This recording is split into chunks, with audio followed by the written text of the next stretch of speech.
Hi guys, we are continuing our study in the book of Exodus. Since we are all social distancing right now during the COVID-19 crisis that the country's going through, instead of us doing this live, pre-recording this Bible study so we can play it and be able to distribute it through YouTube. So thank you guys for making the time to come in and to view this study with us. Instead of just having a camera on me, I thought it'd be great that we could all look at the word here. So I have it up on the screen and I'll just be commenting and moving down verse by verse through the chapter. So let's begin. Exodus chapter 16, reading from the New King James Version. And they journeyed from Elam, and all the congregation of the children of Israel came to the wilderness of Sin, which is between Elam and Sinai, on the 15th day of the second month after they departed from the land of Egypt. If you remember when they were brought out on the night of the Passover, the Lord told them that would be the beginning of months for them. This is now the 15th day on the second month, so this is about 1 month since they departed from Egypt. Then the whole congregation of the children of Israel complained against Moses and Aaron in the wilderness.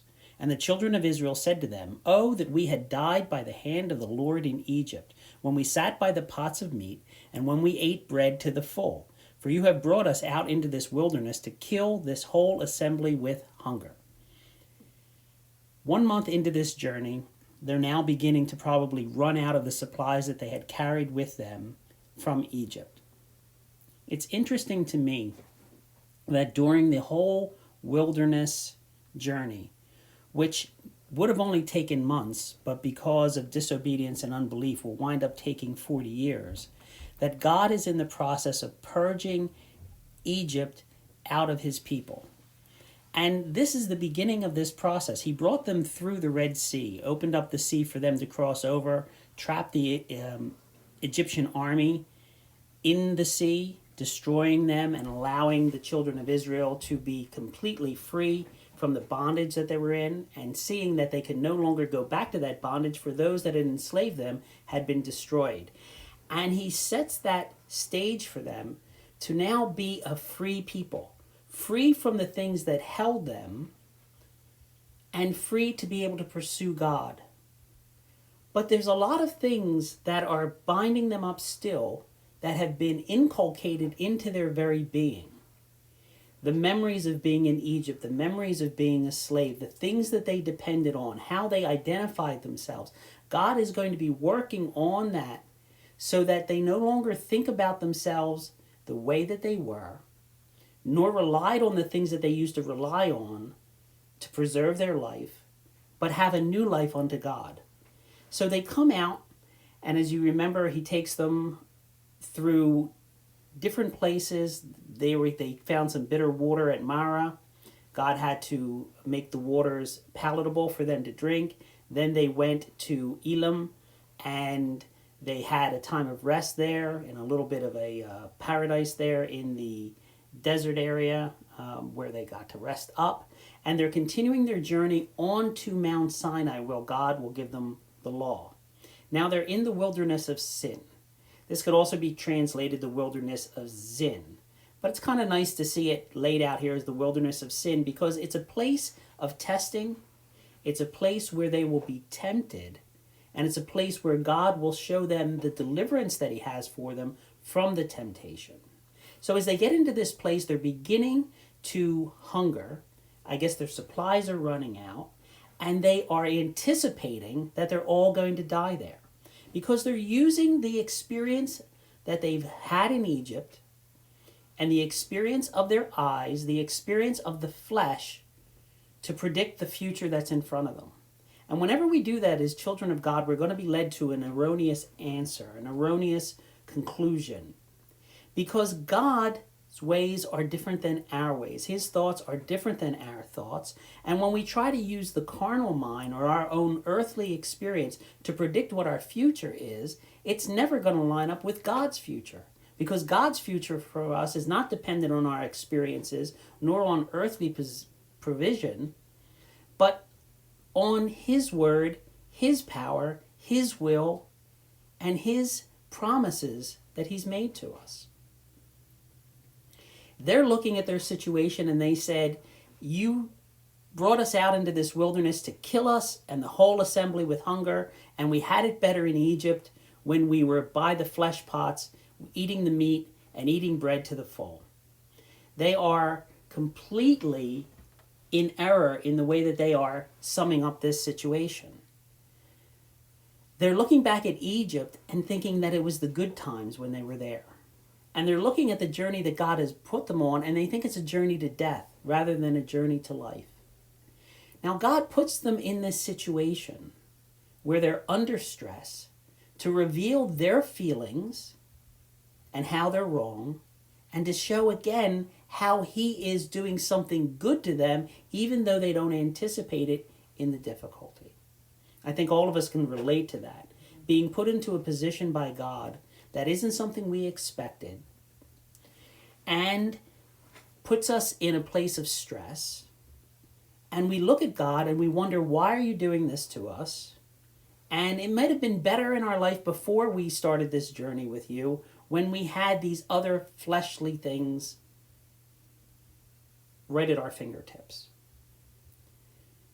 That memory is obviously always false, because the reason we came to the Lord in the first place is that we were fleeing the life that we led before, that we found something unsatisfactory in it, that there was a pain in the old life, there was an unfulfillment in the old life. And we knew that we needed something that this world couldn't provide. And we heard the call of Jesus Christ, and we came out into that new life. But if sometimes the enemy will put a thought in our mind and we'll think, it's hard to be a Christian, it was easier before. And this is what's going on in the minds of the people. Now, we, in hindsight, know what God's going to do in this chapter. And we're going to say how silly it was for them to complain. But in the moment, their emotions got the better of them. And I think there's times when we know the same thing occurs to us. Our emotions get the better of us, and we misrepresent God. We misrepresent the people of God when they're telling us about the promises of God, and we react in the flesh instead of reacting in the spirit. And we say things like, you're taking us out to kill us with hunger. Verse 4 begins, Then the Lord said to Moses, Behold, I will rain bread from heaven for you, and the people shall go out and gather a certain quota every day, that I may test them, whether they will walk in my law or not. And it shall be on the 6th day that they shall prepare what they bring in, and it shall be twice as much as they gather daily. God hears all the complaining of the people. And we see great mercy being extended by God, because he doesn't rebuke the people. He doesn't yell at them. He doesn't chastise them. But he says to Moses, Behold, I will rain bread from heaven for you. God says, I'm going to answer the needs of the people, but I'm going to do it in a way that is so unexpected, so different, that no one is ever going to have anticipated the way that I'm going to move. And I'm going to do it in a way that only I can receive the glory for it. He says, I'm going to rain bread from heaven for you. Bread coming down from the heavens for the people. And the people need to go out and gather it, a certain quota every day, that I may test them, whether they will walk in my law or not. The testing comes in that he's only going to give them what they need for that day, and that they have to believe that that provision from God, that daily bread, will be sufficient, and that they would then go day by day and gather it.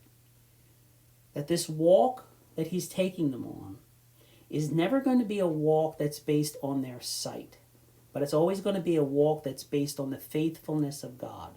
And the testing of it is he didn't say, I'm going to provide bread for a year. I'm going to give you great warehouses of it. I'm going to give you little bit by little bit, day by day, just what you need. And on the 6th day, he's going to give them twice as much so that they can have the Sabbath day's rest. And we'll read that in just a moment or two. This testing, day by day, puts the reliance wholly on God, that they're always going to be in a position of need. They're never going to look at their situation and say, we don't need God.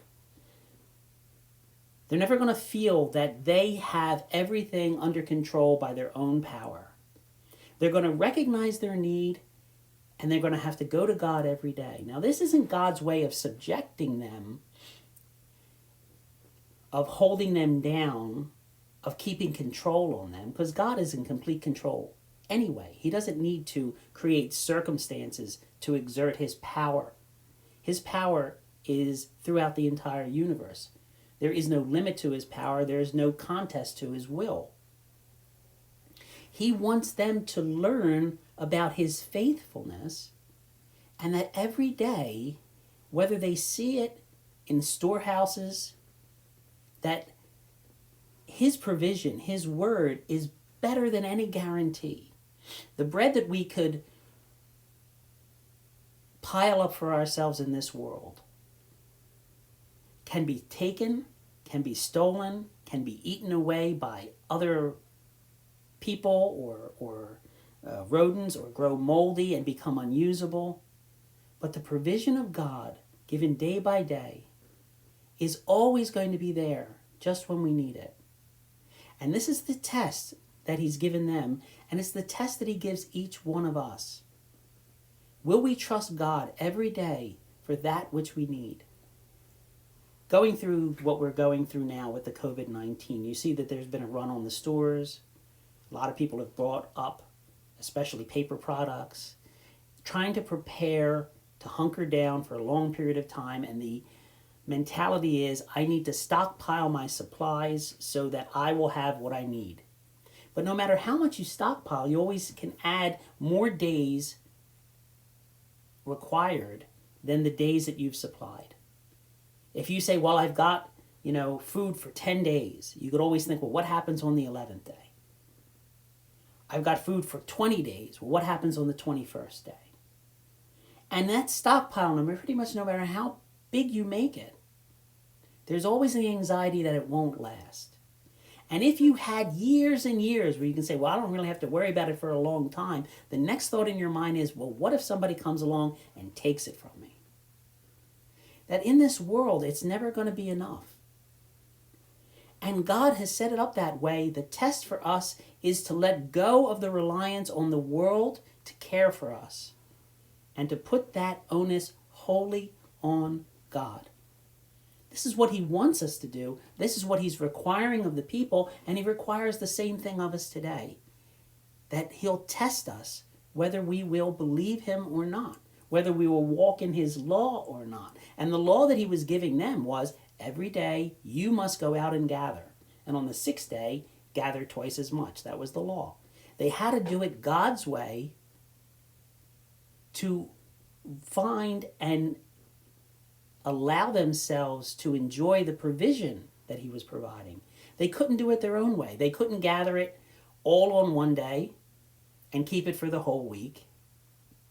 They had to do it God's way, walking in his law or not. And that's the test. Verse 6 says, Then Moses and Aaron said to the children of Israel, At evening you shall know that the Lord has brought you out of the land of Egypt. And in the morning you shall see the glory of the Lord, for he hears your complaints against the Lord. But what are we that you complain against us? Also Moses said, This shall be seen when the Lord gives you meat to eat in the evening, and in the morning bread to the full. For the Lord hears your complaints which you make against him. And what are we? Your complaints are not against us, but against the Lord.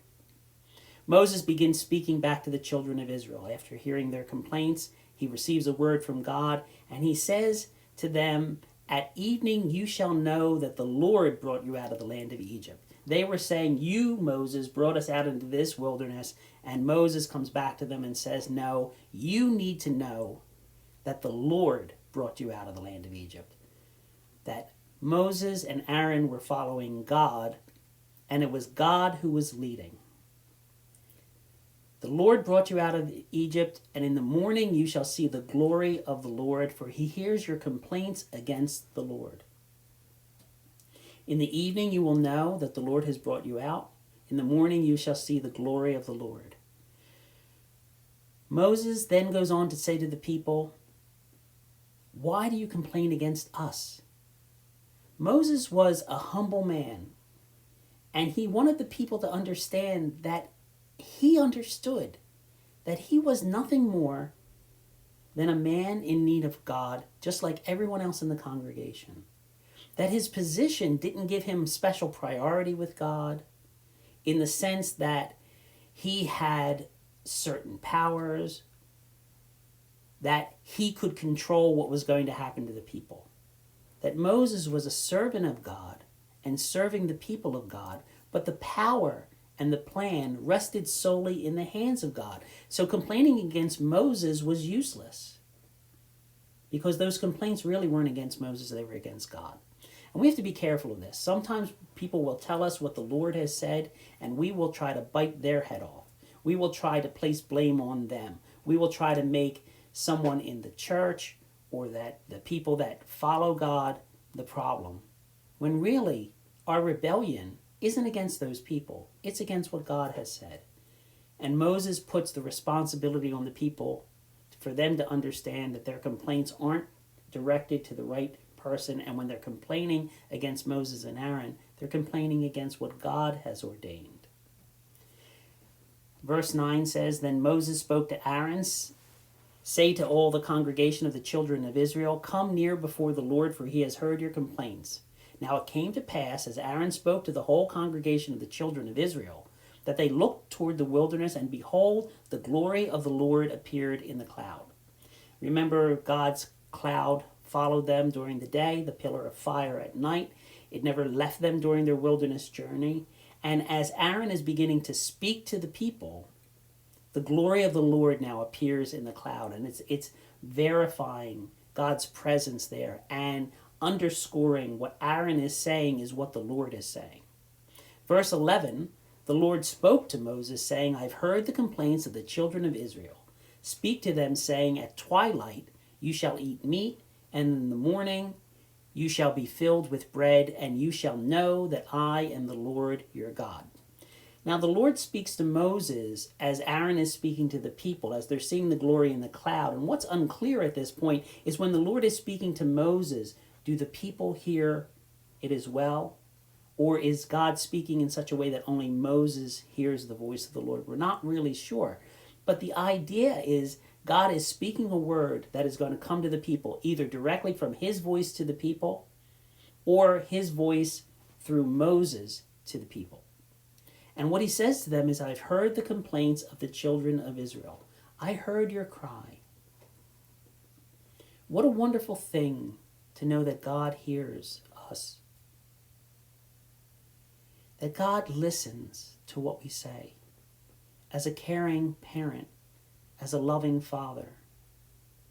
That he bears with these complaints. And that doesn't mean that it's right for us to complain. But God takes note of these things. And God is merciful toward us. He knows what it's like to be in these bodies. His son will take on this same flesh. He will walk in it. Hebrews will talk about Jesus as a high priest who goes before us in all things, and he's a high priest who can be touched, understanding the difficulties that we have. God hears the complaints and doesn't, in this moment, upbraid the people. But he listens to them, and he's going to meet the need. He says to them, At twilight you shall eat meat, and in the morning you shall be filled with bread, and you shall know that I am the Lord your God. So this is an expanded promise. It's not just the bread that's going to come from heaven, but God said he's also going to give them meat in the evenings, and in the morning, bread. And you shall know that I am the Lord your God. And by me making this provision for you, you're going to understand that I am the Lord. I am the power, and I am also your God, your personal God. They've seen all the plagues that have hit Egypt. They've gone through the Red Sea on dry land. They saw him wipe out the Egyptian army. And God says that they still needed to see demonstrations of his faithfulness to know that he was the Lord. I know I'm always tempted to look at the Israelites here and say, my goodness, what does God have to do to convince these people that he is the Lord, that he is with them, that he will provide for them, that he is a good God? They've seen so much. Why don't they just believe him? But I know in my own life, if I look in my past, I will see over and over again the faithfulness of God, how he has helped in many situations, in every situation. And yet, sometimes when I look to the future, there's still a part of me that wants to doubt. That says, well, that happened in the past, but will God be good again? Will he continue to be the one who provides for my needs?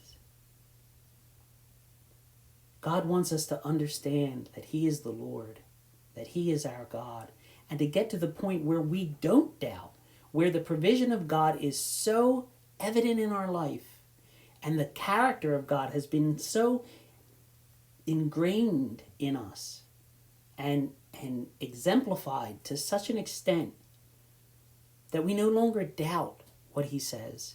And we can then begin to move from a life that's based on worry, fear, and anxiety into a place of trust. And I pray that we would all know the Lord our God. Verse 13 is a confirmation of the word of God coming to pass. God said that he would bring meat in the twilight and in the morning bread. And verse 13 says, so it was that quail came up at the evening and covered the camp, and in the morning the dew lay all around the camp.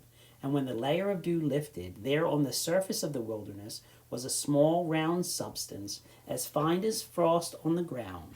So when the children of Israel saw it, they said to one another, what is it? For they didn't know what it was.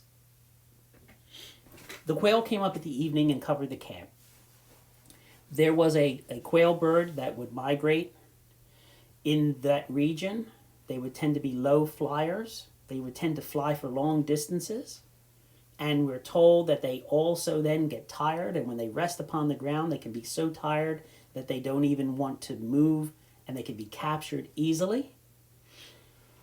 This quail comes and lands all around the camp and covers the camp. And this specific quail was one that was considered a delicacy in Egypt. And I think it's so apropos that God chose this particular food to bring to the people. He had this quail fly up and land right in within reach of the people. And they were saying, oh, the life was better when we were by the flesh pots in Egypt. The flesh pots in Egypt, the food that they got there, was food that was given to them to support them in their slavery. It was food that was very pricey when you consider that they had to work all day under the taskmaster's whip. And they were fed, but it came at a high cost. And God sends them an Egyptian delicacy there in the desert as free people where they are not enslaved anymore.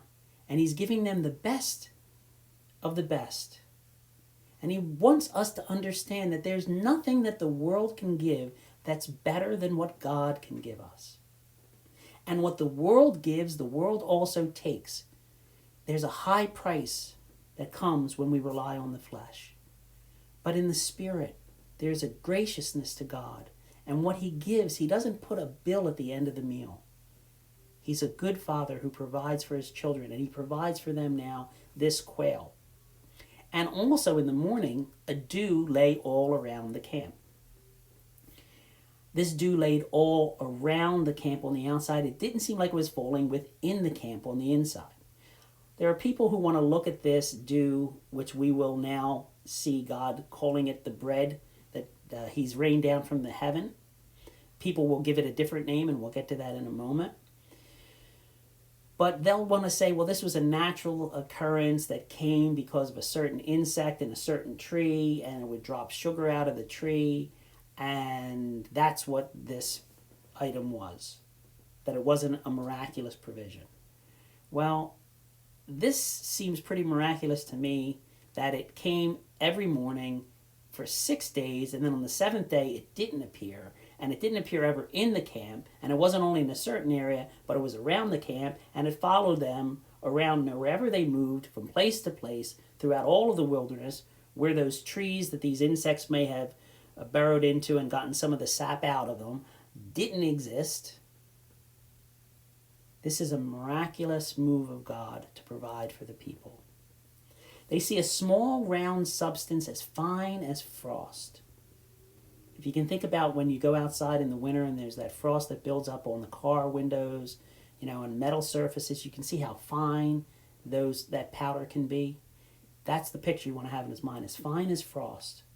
And when the children of Israel saw it, they said to one another, "What is it?" For they didn't know what it was. And Moses said to them, "This is the bread which the Lord has given you to eat. This is the thing which the Lord has commanded. Let every man gather it according to each one's need, 1 omer for each person, according to the number of persons. Let every man take for those who are in his tent." The people see this fine frost on the ground all around the camp, and they say, "What is it?" And that will be the word that we get for this. We'll see later in the chapter. Manna means basically, what is it? What is that? And Moses has to explain to them that this is the bread that the Lord has given you to eat. It was unlike anything that they had ever seen before. It was a food from heaven, different than the bread that they would make, kneading it in their bowl from the flour that they carried. God has given you this new thing to eat, done something new.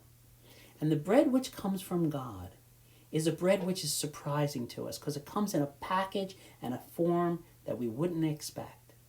And we're going to learn a little more about this eventually when Jesus comes on the scene and explains to the people more fully about really what the bread of heaven is all about. Moses tells the people, "This is what the Lord commanded. Let every man gather it according to each one's need, 1 omer for each person, according to the number of persons. Let every man take for those who are in his tent." The command here is for everyone to gather for their need, 1 omer for each person. 1 omer, at some points in the scripture, seems to equate to about a gallon. In other places, it was much less, meaning almost a cup. We're not quite sure which volume measure to use here, but it was a specific amount that they were to gather per person per day. Let every man take for those that are in his tent. Let every man gather. This was something that everyone had to go out and do for themselves. God wanted each person to come out and pick up their portion from God that day. All throughout the scriptures, we see how God is the God of Israel, that God is the God of the universe, but more importantly, he is the specific God of our individual people. He wants to be an individual God. He wants us to know him directly, not know him through a priest, not know him through a religion, not know him through our parents, not to know him through a rumor or through someone else's experience. But for us to know him directly and for us to gather from him that which we need every day so that we come in contact with him, that we know it's God giving me this every day. And God is faithful to me every day to provide this. And each person had to come out and take their portion. Then the children of Israel did so and gathered some more, some less. So when they measured it by omers, he who gathered much had nothing left over, and he who gathered little had no lack. Every man had gathered according to each one's need. And Moses said, "Leave none of it. Let no one leave any of it till morning." Notwithstanding, they did not heed Moses, but some of them left part of it until the morning, and it bred worms and stank. And Moses was angry with them. So they gathered it every morning, every man according to his need, and when the sun became hot, it melted. The children of Israel did so and gathered some more, some less, so that when they measured it, he who gathered much had nothing left over, and he who gathered little had no lack. When they gathered what they needed for each day, each person had exactly what they required, and there was nothing left over. Nothing left over because there was to be a new fresh batch given out every day. That when you took that day's portion, you got everything you needed, but only for that day. They were not to leave any till the next day, but some people said, you know what? I better keep a little bit aside. I'm not going to take the full portion that I have today. I'm only going to eat part of it, and I'll keep it to the next day. And the next morning they found that it bred worms and stank, that it became useless. And Moses was angry with them because they disobeyed God. And the people had to learn that this provision from God was a daily provision, and they were to take all of it in. That whatever God had prepared for them that day was what they needed for that day, and they weren't to hold any for the future because that provision would come from God when it was required. That if we try to stock up on our experience with God, I'm going to read all my Bible verses in one day and then I won't have to read for a month. What we find out is that what we think we have accumulated breeds worms and stinks in the sense that it grows old if we're not coming to God every day. It's not just a chore for us to meet a daily need. This is about an intimacy with God. It's about them to understand His faithfulness every day. And it's about learning obedience to God. That a life without obedience is a life without really understanding and appreciating the benefits of God. There's another aspect of this manna, was that as soon as the sun became hot, it melted. It wasn't left over on the ground where it could interfere with the wildlife or the natural ecosystem in that area. It just melted away at the end of the day. As soon as the sun became hot, I guess, in the later morning hours when the sun was really rising up. And this forced everybody to get up in the morning and go out and gather every morning. They couldn't wait till the afternoon. They couldn't sleep in. They had to go pick it up early. I think this is a great encouragement for us when we think about how we want to come to God every day, that the first thing we should be doing every day is going out and getting our portion, our daily bread from God, spending time with Him, thanking Him, meditating with Him, discussing our day with Him, reading the Word, being filled up with all that God has provided for us, taking everything in that He wants to give us for that day, not trying to set aside some for tomorrow, taking it all in and doing it first thing in the morning before the sun becomes hot. If they didn't go out before the sun came hot, it melted and it wasn't available. And if we don't access what God is giving when He's giving it to us, we can miss out on the wonderful provision that He has apportioned for us that day. So it was on the sixth day that they gathered twice as much bread, 2 omers for each one, and all the rulers of the congregation came and told Moses. Then he said to them, "This is what the Lord has said. Tomorrow is the Sabbath rest, a holy Sabbath to the Lord. Bake what you will bake today, and boil what you will boil, and lay up for yourselves all that remains to be kept until morning." So they laid it up till morning, as Moses commanded, and it did not stink, nor were there any worms in it. Then Moses said, "Eat that today, for today is the Sabbath to the Lord. Today you will not find it in the field. 6 days you shall gather it, but on the 7th day, the Sabbath, there will be none." The 6th day they were to gather twice as much bread. 2 omers now, instead of the 1 omer that they would normally do.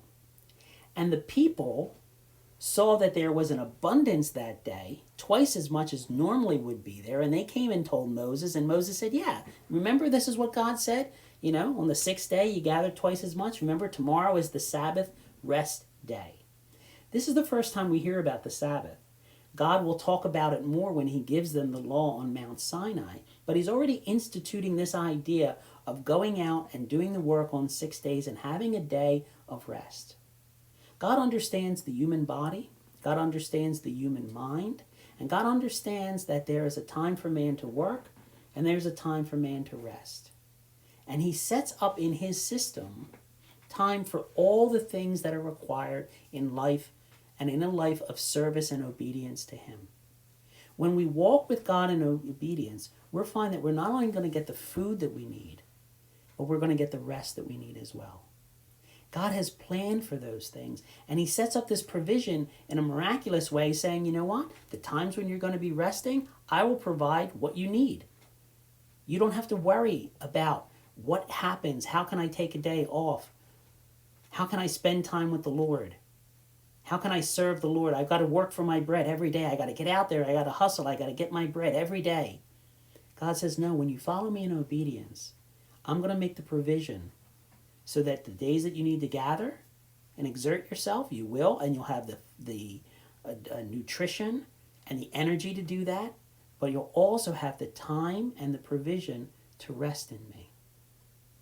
How God cares for us, mind, body, spirit. Moses said to the people, bake what you will bake today, boil what you will boil, but lay up for yourselves all that remains until morning. And you know what happened? When they kept it on the sixth day, it didn't breed any worms and it didn't stink. This is pretty amazing stuff, this manna, right? During the normal work week, if you tried to keep it to the next day, it would stink and breed worms, but on the sixth day, it never did. And Moses commands them not to go into the field because it won't be there on the seventh day. That's the Sabbath. Now, verse 27, it happened that some of the people went out on the seventh day to gather, but they found none. And the Lord said to Moses, how long do you refuse to keep my commandments and my laws? See, for the Lord has given you the Sabbath. Therefore he gives you on the sixth day bread for 2 days. Let every man remain in his place. Let no one go out of his place on the seventh day. So the people rested on the seventh day. Some of the people went out on the seventh day to gather. They had twice as much from the day, but they were into this pattern. Every morning, get up, get out, get up, get out. But God said, no, there's a difference here on the seventh day. And these people just were in the pattern. They just went out. They wanted to see maybe if there was more. They wanted to build up. They followed that same old fleshly incentive that we need to gather for ourselves every day. And they didn't find anything. And Moses had to chide the people and saying, how long do you refuse to keep the commandments? This is the Lord saying to Moses, who related to the people. How long will you refuse to keep my commandments and my laws? And that's a good question that we need to ask ourselves so many times. When we find ourselves wandering outside of the lines that God has inscribed for our benefit in our life. And we have to ask ourselves, why do we do that? Why do we want to venture outside of what God has said are the boundaries on life? God says, I've given you a great provision. I'm going to give you everything that you need. If you walk in obedience, you're going to have a life that's cared for by me, that he will shepherd us and watch over us. But sometimes we feel maybe there's more. There's something that God's keeping from me. There's a little more that I can get. And whenever we have that incentive, we have to ask ourselves, why? What's driving us to refuse to keep the commandment? And in the end, it's always unbelief in the goodness of God, that there's something that he's holding back. And when we do that, we're missing out on something that the Lord wants to give us. If they went out on that day, they weren't being able to take advantage of the rest that God gave them on the Sabbath. They were sacrificing something that was so important that God planned for them, that was so necessary. And we have to understand for ourselves that there's always a problem that we create for ourselves when we don't do it God's way. When we think we're going to get a little bit more by going outside of the boundaries that God has given us, what we're going to find out is that we actually diminish the life that he set up for us. That the obedience to God is going to lead us to the very best experience in this life. A life of rest, a life of peace, and a life of assured provision from God. Verse 31 says, and the house of Israel called its name manna. What is it? And it was like white coriander seed, and the taste of it was like wafers made with honey. Because this was a new, novel, food. There was no name for it yet, and the people still called it the what is it name, but God calls it the bread from heaven. And it's described for us that it was white like a coriander seed. A coriander seed is small, kind of like a sesame seed would be. And the taste of it was like wafers made with honey, that it was sweet to the taste, that God gave them a food that was nutritious, but also sweet. Now, how many of us would like to be able to eat all the sweet food we like and have it be perfectly nutrition? Eat chocolate and have it have the nutritional benefit of broccoli or cauliflower, or, pick a vegetable that you want to substitute in there. God gave them a wonderful food that was wonderfully sweet. And this is what God's all about. God loves to give good things to his children. When he holds back something that we desire, it's because he's keeping us from something that will hurt us rather than help us, because God wants to give us wonderful things. And he gave them something that would excite their taste buds. God gave them the ability to feel and receive pleasure, and God wants to be the one to fulfill that pleasure in us by giving us things that are unexpected, that are beyond our normal abilities, to show his sweetness in a new way. And I think it's just so remarkable that God didn't just make this taste like bland oatmeal, but he made it taste like wafers and honey. That's the goodness of God. Then Moses said, "This is the thing which the Lord has commanded. Fill an omer with it to be kept for your generations, that they may see the bread with which I fed you in the wilderness, when I brought you out of the land of Egypt." So he instructed them to put some manna aside so that they could show everybody the food that God used to feed them in the wilderness. What they put in this jar, this omer, whatever container it was, would be kept for a long, long time, and it would always stay fresh, and it would never breed worms and stink. God, again, being able to change the properties of this food according to his will. And God does that with so many things in our life, that we think things work a certain way, but really the way everything works is according to what God has desired, according to his will. He wants them to be able to look back on this and understand the marvelous provision of God. And Moses said to Aaron, "Take a pot, put an omer of manna in it, lay it up before the Lord to be kept for your generations. As the Lord commanded Moses, so Aaron laid it up before the testimony to be kept, and the children of Israel ate manna 40 years until they came to an inhabited land. They ate manna until they came to the border of the land of Canaan. Now an omer is 1/10 of an ephah." They're going to eat this manna for 40 years. 40 years God's going to keep this provision. He's going to keep it in place until they come to an inhabited land, until they come to a place where now the more normal food supply would be able to take over. God is going to use this manna to sustain them as long as they needed to be sustained in the wilderness. It was supposed to be a short trip. It turned out to be a 40-year trip. And God never ran short of manna. And no matter how long our journey is, and whatever wilderness God is bringing us through, he will provide what we need and sustain us until he brings us into the inhabited land.